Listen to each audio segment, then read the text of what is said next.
आलिया भट्ट राहा कपूर को matching outfit में देखा गया। बहुत ही ट्रेडिशनल आउटफिट में अच्छे लग रही थी पूरी कपूर फैमिली।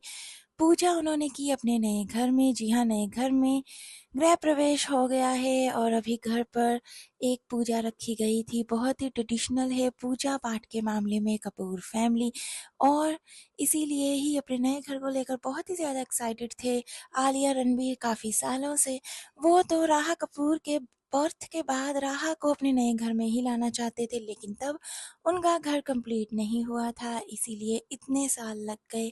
और घर बहुत ही ज़्यादा बड़ा है और इसीलिए कंस्ट्रक्शन में बहुत टाइम लगा। और फाइनली अभी राहा कपूर अपने नए घर में शिफ्ट हो गई है और पूरे रीति रिवाज पूजा के साथ गृह प्रवेश हुआ है। कपूर फैमिली मेम्बर्स को भी इनवाइट किया गया था। सो गाइज, उसकी भी और अपडेट और ब्यूटीफुल पिक्चर्स आपके साथ जल्द ही शेयर करेंगे। वीडियो अच्छी लगी, चैनल को सब्सक्राइब करना मत भूलना। Bye bye.